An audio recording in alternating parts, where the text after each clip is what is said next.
Myself Ashni, I am from Telangana. I am working in Avinmo India Marketing Private Limited. This company started on 25th December 2020. I am working on assistant manager post. ఈరోజు నా topic వచ్చేసి ISO అనేది డాక్యుమెంట్లో 8th document.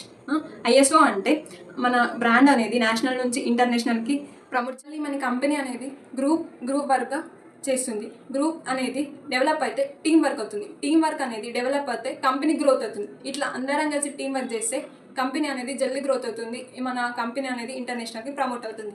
Team work అంటే MLM అంటే అందరు కలిసి చేసేది. అందరు కలిసి చేస్తేనే టీం అంటే అందరు కలిసి చేస్తేనే మన కంపెనీ అనేది డెవలప్ అవుతుంది. ఈ విధంగా కూడా చేసుకోవచ్చు, ఒక్కరు చేసుకోవచ్చు. దాన్ని ఎస్ఎల్ఎం అంటారు. ఎస్ఎల్ఎం అంటే సింగిల్ లెవెల్ మార్కెటింగ్. అట్లా చేసుకుంటే టైం బాగా పడుతుంది, గ్రోత్ అనేది ఉండదు, సోర్స్ అనేది బాగుండదు, ఇన్కమ్ అనేది బాగుండదు. అందుకోసం మన కంపెనీ ఎంఎల్ఎం చూస్ చేసుకుంది. ఎంఎల్ఎం అంటే అందరు కలిసి చేస్తారు కాబట్టి మన కంపెనీ అనేది గ్రోత్ అవుతుంది. అందులో నేను కూడా నా లైఫ్ని చేంజ్ చేసుకుంటా. ఒక్కరు చేస్తే కాదు, అందరు చేస్తే అవుతుంది.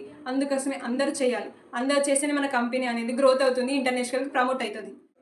ఎగ్జాంపుల్ దీన్ని తీసుకుంటే నేను సింగిల్గా చేస్తే నాకు ఒక 1 day పడుతుండే. అదే నేను టీంతో చేయించిన కాబట్టి 30 minutes 1 hourలో కంప్లీట్ అయిపోయింది. అందుకోసమే టీం వర్కే చేసుకుంటే మన కంపెనీ అనేది గ్రోత్ అవుతుంది, ఇంటర్నేషనల్కి ప్రమోట్ అవుతుంది. అదే మన గోల్ని రీచ్ అవుతాం. Thank you for giving me this opportunity.